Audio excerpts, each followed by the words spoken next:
Senyum kalau kamu tahu jumlah penduduk Aceh tahun 2025. Serius tahu? Beneran tahu?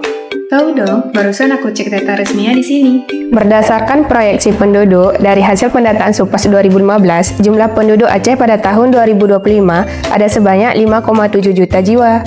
Wah, pinter juga kamu. Kalau udah melek data kayak gini, pasti nggak mudah buat kejebak misinformasi. Literasi data itu penting banget. Jadi kita bisa pahamin informasi dengan tepat, jadi nggak asal sebar. Iya sih, bener juga. Data tuh bisa bantu kita ambil keputusan yang lebih bijak. Dan tahu nggak, akses data itu sekarang udah canggih loh. Jadi nggak cuma dari buku atau nunggu laporan cetak. Emang iya? Iya, yuk aku kasih tahu. Bentar ya, aku taruh itu.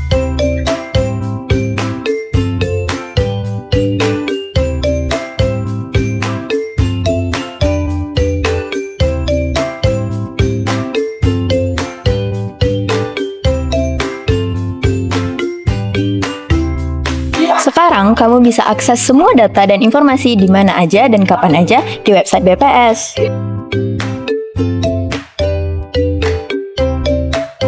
Wah, mantap! Jadi belajar data sekarang nggak perlu repot ke kantor BPS segala. Di kampus juga bisa.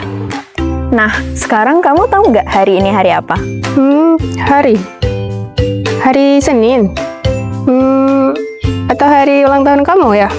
Bukan, hari ini tuh Hari Literasi Internasional. Oh iya, baru ingat aku. Hari Literasi Internasional itu momen buat kita untuk ningkatin kemampuan baca, nulis, dan berpikir kritis. Bukan cuma buat anak sekolah, tapi semua orang juga. Dan di era digital seperti sekarang, literasi bisa diakses di mana saja. Kayak di website BPS tadi, semua info lengkap. Fix, jadi sekarang nggak ada alasan buat bilang nggak tahu, iya kan? Iyalah, akses ada, tinggal kemauan kita buat belajar.